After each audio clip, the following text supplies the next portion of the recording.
हाँ जी दोस्तों, आपने बहुत से गुफ़ा और केव्स के बारे में सुना होगा, जिनके नाम हैं Ajanta caves, Elephanta caves, Aurangabad caves और कलरा केव्स। आज हम बात करने वाले हैं एक बहुत अनोखी और एक रहस्यमयी गुफ़ा की, जिसके अंदर बहुत से राज दफने हुए हैं।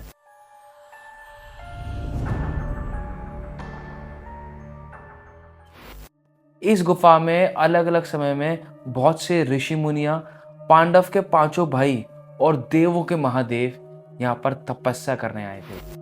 According to Hindu mythology, the universe is divided into three worlds. मतलब हिंदू मैथोलॉजी के हिसाब से दुनिया को तीन भागों में बांटा गया है।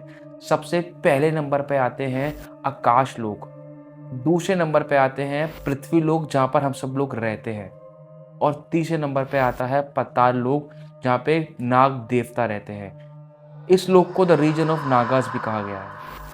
आज हम बात करने वाले हैं एक ऐसी गुफा की जिसका आपने नाम शायद ही सुना हो। इस गुफा का नाम है पाताल भुवनेश्वर। ये गुफा नैनीताल से 200 किलोमीटर दूर और जागेश्वर धाम से सिर्फ और सिर्फ 80 किलोमीटर दूर है। ये जगह उत्तराखंड में पिथौरागढ़ डिस्ट्रिक्ट में मौजूद है। इस गुफा के बारे में ये कहा जाता है कि ये गुफा किसी आदमी या किसी इंसान ने नहीं बनाई, बल्कि ये नेचुरली अपने आप बनी है पानी के थ्रू। और ये भी मान्यता है कि इस जगह पे 33 करोड़ देवी देवताओं का निवास है और देवों के देव महादेव भी यहाँ पर रहते हैं। राजा ऋतुपर्णा ने इस गुफा को डिस्कवर किया था त्रेता युग में, और इसका निर्माण हमारे पुराणों में भी है। यहाँ पे दर्शन करने का मतलब है आपको चारों धाम के दर्शन हो जाएंगे। आप सब लोगों ने आदि गणेश की कहानी तो सुनी होगी, बट मैं आपको बता देता हूँ कि उसका जो इम्प्लीमेंटेशन था वो इसी गुफा में हुआ था। मतलब कि यहाँ पर एक पत्थर मौजूद है जो कि आदि गणेश है। ये उस समय की बात थी जब शिव जी ने गणेश जी का धड़ रखा हुआ था, और वो तब तक रखा था जब तक वो हाथी का सर नहीं ले आए थे। और इस बीच आदि गणेश जी के ऊपर एक जल टपक रहा था जो कि अमृत का काम कर रहा था, जिसकी वजह से वो जिंदा रहे थे।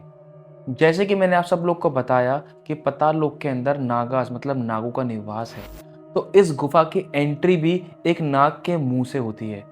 ऐसा लगता है कि हम एक नाग के ऊपर बैठे हुए हैं जहां उसकी एंट्री होती है। एक समय में एक ही आदमी उतर सकता है इस गुफा के अंदर, और उतरते ही उसके सबसे पहले दर्शन होते हैं नाग देवता के। आपने दो नागों के नाम सुने होंगे जिनका नाम था वासुकी और दक्षत। दक्षत वही सांप है जिसके थ्रू समुद्र मंथन हुआ था। और मैं आप लोग को ये भी बता दूं, इस गुफा के अंदर ना ही कोई तस्वीर है और ना ही कोई फोटो। मतलब यहाँ पर इन्हीं पत्थरों के थ्रू अलग अलग चेहरे बने हुए हैं और अलग अलग भगवानों की तस्वीरें बनी हुई हैं। मतलब अगर मैं इन दोनों सांपों की बात करूं तो पत्थर के ऊपर इन दोनों सांपों को आप अच्छी तरह देख सकते हैं, जो कि किसी इंसान ने नहीं बनाए, ये नेचुरली वहां पर आया है। और वहीं पे इन दोनों सांप की विष थैली भी है, जहां कहा जाता है कि इस गुफा के अंदर बहुत से इच्छाधारी नाग भी रहते हैं। ये गुफा 160 फीट लंबी और 90 फीट गहरी है। कहा जाता है त्रेता युग के अंदर जब पांचों पांडवों को सजा मिली थी, तो वो पांचों भाई इस गुफा में तपस्या करने आए थे और बाकी लोगों से छुपने भी आए थे। इस गुफाओं के अंदर और भी गुफाएं हैं जो कि अलग अलग डायरेक्शन में जाती हैं, और इन्हीं गुफाओं के अंदर बैठ के इन पांडवों ने तपस्या की थी। और इन गुफाओं की हाइट तकरीबन 8 से 9 फीट थी इस गुफा की जो ऊपर की तरफ आती हैं। मतलब कि हमारे जैसा इंसान इन गुफाओं में ऊपर चढ़ भी नहीं सकता।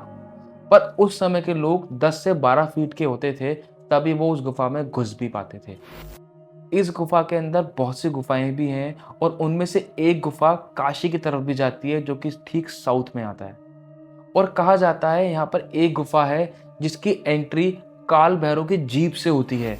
मतलब पत्थर के डिजाइन से उनकी एक जीभ बनी हुई है, और कहते हैं कोई भी इस गुफा के अंदर चला गया और काल भैरव की जीभ से निकलने के बाद अगर वो उनकी पूंछ से निकल गया तो उसको मोक्ष की प्राप्ति हो जाएगी। और आज भी उस गुफा के अंदर कुछ लोग गए हैं, बट वो सिर्फ और सिर्फ उनकी गर्भ तक होके आए हैं, उसके नीचे नहीं जा पाए। लोगों का मानना है कि ये गुफा पानी के फ्लो से बनी है और नेचुरली अपने आप बन गई है, क्योंकि यहाँ पर 33 करोड़ देवी देवताओं का निवास है। अगर आज भी आप इस गुफा में जाएंगे तो आपको यहाँ पे विष्णु जी, ब्रह्मा जी और शिव जी के भी दर्शन होंगे। इस गुफा में बहुत से अमृत कुंड भी बने हैं जिनके अंदर आज भी पानी मौजूद है। और उसके अंदर एक और कहानी आ जाती है, ये कहानी है शिव जी की और हंस की। एक बार क्या हुआ, शिव जी ने एक हंस को बोला कि ये अमृत कुंड है और आपको इसकी रखवाली करनी है। और गलती से उस हंस ने उस अमृत कुंड को झूठा कर दिया। तो शिव जी ने उस हंस को श्राप दिया और उसकी गर्दन टेढ़ी कर दी।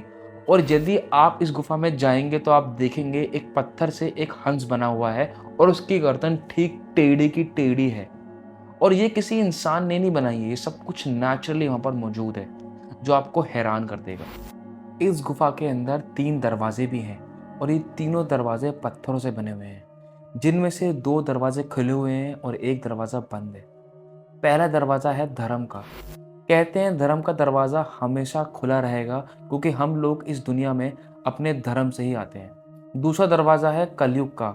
इस टाइम कलयुग चल रहा है, इसलिए कलयुग का दरवाज़ा भी खुला हुआ है। और तीसरा दरवाज़ा है मोक्ष का। मोक्ष का दरवाज़ा हमेशा बंद रहता है, क्योंकि कहा जाता है इस दरवाजे के अंदर आदमी अपने कर्मों से ही जाता है। यही नहीं दोस्तों, इस मंदिर में ये दुनिया खत्म होने का भी रहस्य है। एक जगह पर 4 पत्थर रखे हुए हैं, जहाँ पर ये 4 पत्थर अलग-अलग युग को दर्शाते हैं। जिनमें से एक है कलयुग, त्रेता युग, द्वापर युग और सतयुग। और कहा जाता है जो कलयुग का पत्थर है वो सबसे बड़ा है, क्योंकि कलयुग का टाइम भी सबसे बड़ा है। और जिस दिन वो पत्थर ऊपर वाले पत्थर से टच हो जाएगा, कहते हैं उस दिन कलयुग भी खत्म हो जाएगा। आज भी बहुत से लोग हैं इंडिया में जिसको इस तीर्थ स्थल के बारे में बिल्कुल भी पता नहीं है और ना ही ये इतना ज़्यादा फेमस है, जहाँ जाने से एक नहीं, दो नहीं, 33 करोड़ देवी देवताओं के दर्शन हो जाते हैं और चारों धाम के भी दर्शन हो जाते हैं। यदि आप लोग को इस मंदिर में जाना है तो ये मंदिर मौजूद है उत्तराखंड के पिथौरागढ़ डिस्ट्रिक्ट में। दोस्तों चलो वीडियो को यहीं पर एंड करते हैं। यदि आपको मेरी वीडियो अच्छी लगी तो लाइक करिए, कमेंट करिए और शेयर भी कर दीजिए।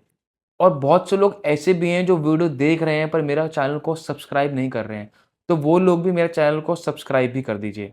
दोस्तों यदि आप लोग के पास अपनी खुद की रियल लाइफ हॉरर स्टोरी है, तो वो भी आप मेरे साथ शेयर कर सकते हैं नीचे दिए गए इंस्टाग्राम लिंक पे और स्क्रीन पे दिए गए व्हाट्सएप नंबर पे। मैं आपकी स्टोरी खुद से नरेट करूँगा अपने चैनल पे। तब तक के लिए अपना ध्यान रखिए एंड गुड नाइट।